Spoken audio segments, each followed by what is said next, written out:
Iran और Israel के बीच जंग का आगाज लगभग हो गया है। बीते शनिवार को ईरान ने इजराइल पर मिसाइलें छोड़ी, जिसके बाद मध्य पूर्व में टेंशन और बढ़ गया है।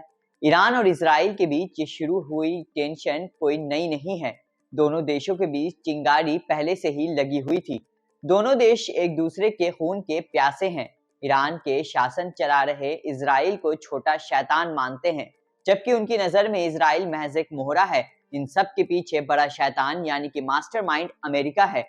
वहीं इजराइल का ये दावा है कि ईरान चरमपंथी ताकतों को बढ़ावा देता है। लेकिन क्या आप ये जानते हैं कि एक समय पे ईरान और इजराइल बेहद करीबी दोस्त हुआ करते थे। ईरान और इजराइल आखिर कैसे बने दोस्त से दुश्मन, आपको बताते हैं। साल 1948 में इजराइल अस्तित्व में आया।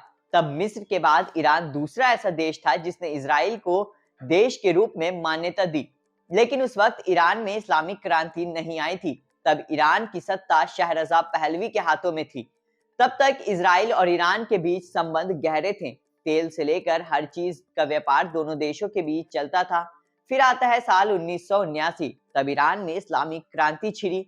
ईरान के शिया नेता आयतुल्लाह सैयद अली खुमैनी प्रमुख नेता बने, यानी कि ईरान के सुप्रीम लीडर।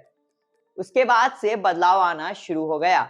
नए राष्ट्र प्रमुख ने इसे पूर्ण रूप से इस्लामिक राष्ट्र घोषित कर दिया और अमेरिका से दूरी बना ली।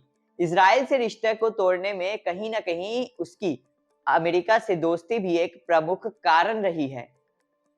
वहीं ईरान में आए इस्लामिक क्रांति के बाद ईरान में बने इजराइल दूतावास को खत्म कर दिया गया और उस जगह पर फिलिस्तीन दूतावास खोला गया। ईरान ने इजराइल के पासपोर्ट को भी मान्यता देना बंद कर दिया। अचानक हुए इस ईरान में सत्ता परिवर्तन के कारण इजराइल को आर्थिक रूप से भी भारी नुकसान उठाना पड़ा। आयतुल्लाह खुमैनी के सत्ता में आते ही ईरान ने मुख्य एजेंडा में फिलिस्तीन की आज़ादी भी रखी थी। इसलिए जब 1982 में इजराइल ने लेबनान पर धावा बोला तो ईरान ने अपने सैनिक भी उतार दिए। सत्ता परिवर्तन के बाद से ही ईरान ने इजराइल के खिलाफ काम कर रही कई संगठनों को मजबूती करना शुरू कर दिया, जिसमें हमास और हिजबुल्लाह का नाम सबसे ऊपर आता है। लेबनान में तो ईरानी सैनिकों ने लेबनान की सेना और हिजबुल्लाह के लड़ाकों को ट्रेनिंग भी दी है।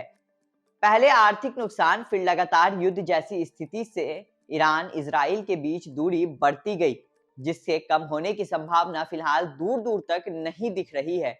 इजराइल ने अक्सर ईरान पर हमला बोला है, लेकिन दोनों देशों के बीच हमला अक्सर किसी तीसरे देश में हुआ है, जहां ईरान अपना मिलिट्री बेस बना रखता है।